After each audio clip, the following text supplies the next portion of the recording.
I declare no potential conflict of interest.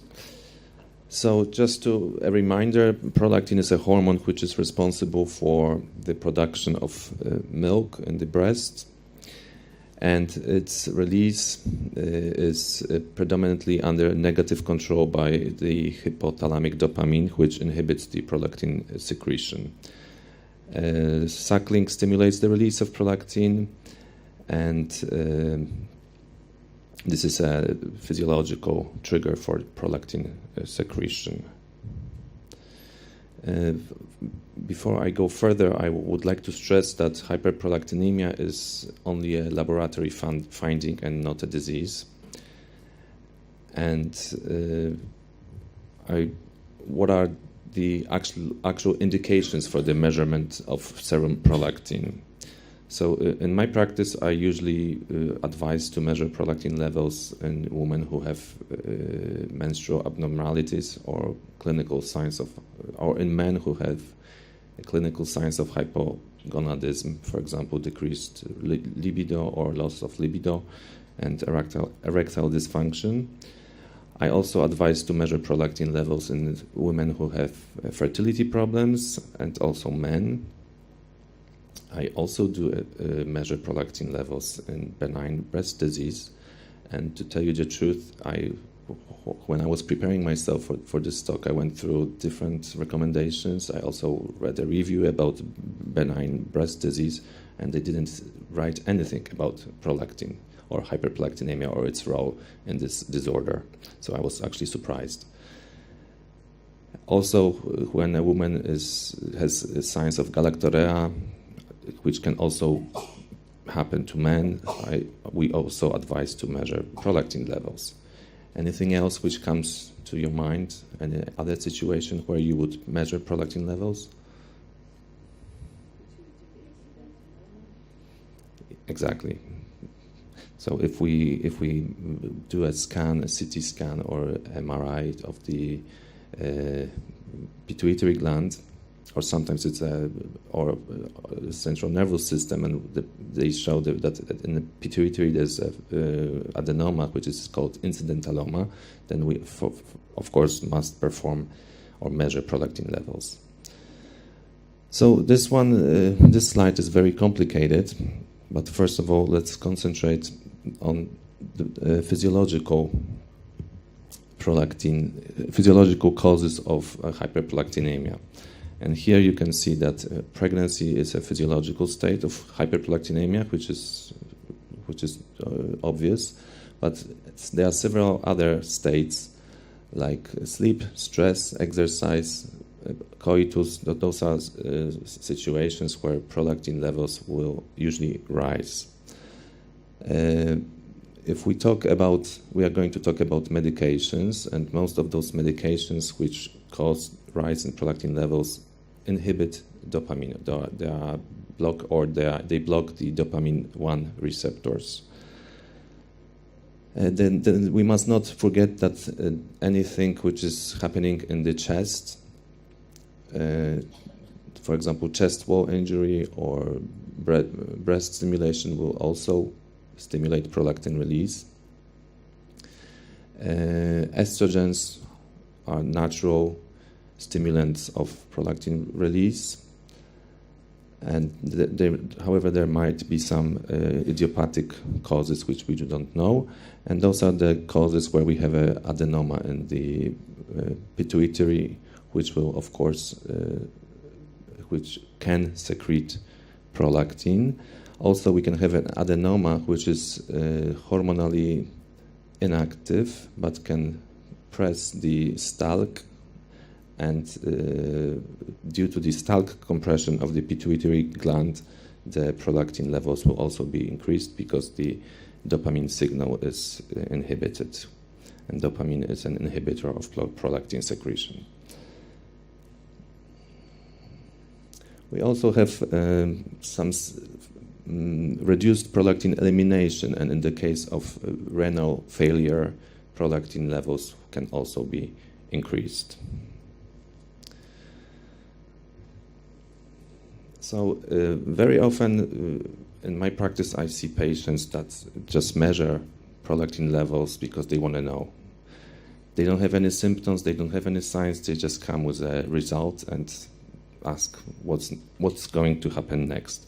So we must always remember about those physiological situations, such as stress or exercise.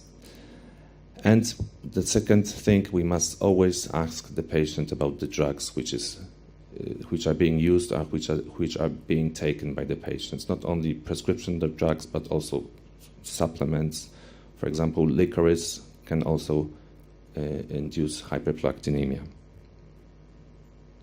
And this is what I have just said, that prolactinoma, usually it's a macroadenoma, which means the size is more than 1 centimeter, can be the cause of hyperprolactinemia, but also the interruption of hypothalamic pituitary dopaminergic pathways, so-called Stalk effect, can be the cause of hyperprolactinemia. Now, what are the signs of hyperprolactinemia? Once again, excess prolactin production can cause fertility problems due to the inhibition of LH secretion, which gives anovulation in women and hypogonadism in men. And also hyperprolactinemia, prolactin is the main hormone which stimulates the breast tissue. That's why it can lead to benign breast disease. And of course, it can also cause galactorrhea.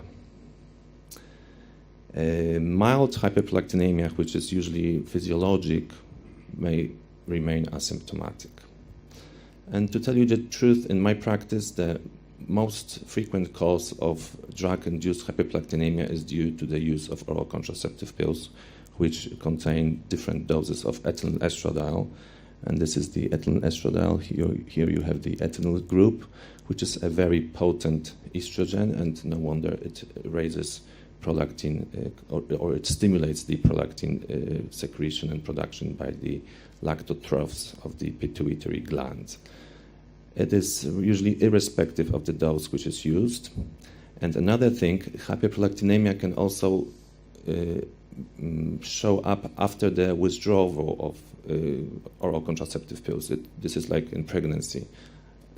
After delivery, the estrogen levels fall down very rapidly, and this is a trigger to increase prolactin release after the birth in order to induce lactation. The same thing can happen when a woman finishes or stops taking oral contraceptive pills, then this can cause a rise in prolactin secretion. Once again, hyperprolactinemia is only a laboratory finding and therefore can sometimes be false positive. And prolactin is usually produced as a monomer, and this is an active hormone, and this is the hormone which induces or shows or gives signs to clinical symptoms. However, prolactin can stick together, the molecules of prolactin, and can become so-called big prolactin. They are biologically inactive. And another thing which can happen, that immunoglobulins can bind with prolactin molecules and can form prolactin aggregates, which are called big prolactin, and these are also inactive. However, most of the assays will, in all these cases, will give a falsely increased level of prolactin. So, and this state is called macroprolactinemia, and it should be always suspected when typical symptoms of hyperprolactinemia are absent. And in order to overcome this problem, we can dilute the sample with the polyethyl glycol. And after this dilution, this glycol causes the precipitation of the macroprolactin, and we measure the prolactin again, and we have actual prolactin concentrations. On the other hand, we can also have so-called false negative results.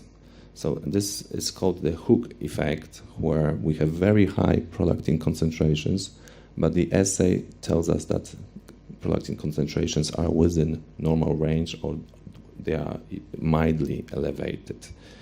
And this is usually also due to the fact that the assays which are used to measure prolactin concentrations use a sandwich ELISA. Those are capturing antibodies, and those are so-called detection antibodies. So those antibodies bind with prolactin molecules, then the detection antibodies bind to it and then give a signal, and we can tell how high are the prolactin concentrations. However, in the case if there's an excess amount of prolactin, the capturing antibodies are saturated, and also the detection antibodies are saturated, and the signal is low. So this is called the hook effect, and this can give false negative results. So we can have a patient, for example, with adenoma, with a big tumor in the pituitary. We measure prolactin levels, and they are only mildly elevated. And in such a case, we advise to dilute the sample in order to overcome this effect. And now, going to the clinical practice guidelines, the experts recommend a single measurement of serum prolactin if in the case of a suspicion. However, they add that any time of the day is good as long as the serum sample was obtained without excessive venipactor stress, which is, in my opinion, very, very hard to obtain, because every young woman who is going to a laboratory to measure her hormones is usually very excited, very nervous, and her prolactin levels might always become mildly elevated. Normal prolactin levels are below 25 micrograms per liter, which is around 500 microunits per milliliter. In men, it is below 350 microunits per milliliter. Drug-induced hyperprolactinemia usually ranges from 500 to 2,000 microunits per milliliter, and in the situation when the prolactin levels are over 5,000 microunits per milliliter, this usually indicates the presence of a prolactinoma.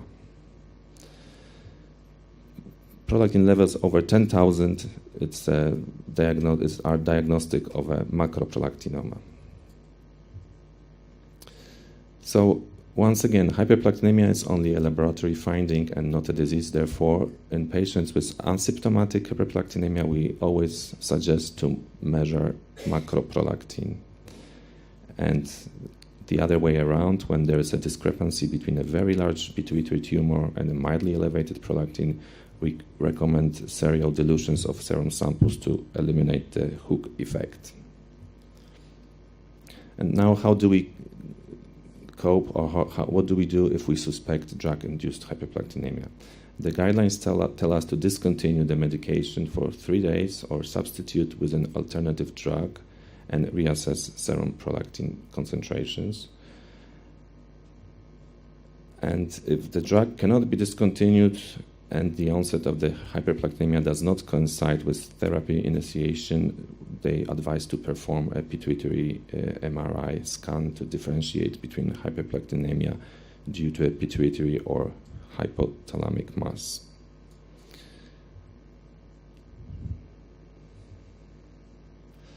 If we have a patient who is taking a drug and we know that this drug is the cause of hyperprolactinemia, but he does not have, or she does not have, any signs of hyperprolactinemia, the guidelines tell us not to treat those patients. So, for example, a woman who's taking oral contraceptive pills and has mildly elevated prolactin levels, she does not need any treatment. However, if symptomatic hyperprolactinemia is present, for example, in psychiatric patients who are taking antipsychotic drugs, and for example, a patient comes to our practice with galactorea, then we have a pure clinical picture. So the guidelines advise us to stop the drug if this is clinically feasible. However, if it's not possible, substitute it with a drug with a similar action that does not cause hyperprolactinemia. And if this is not possible, consider the cautious administration of a dopamine agonist in consultation with the patient's physician. What can happen in a psychiatric patient who's taking an anti-dopamine antagonist, and if we add a dopamine agonist,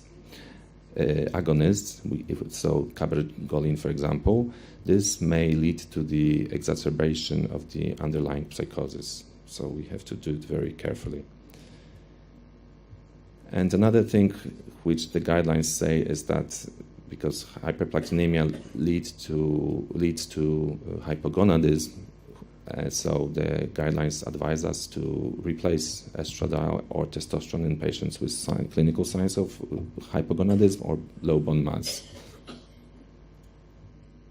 Thank you very much for your attention.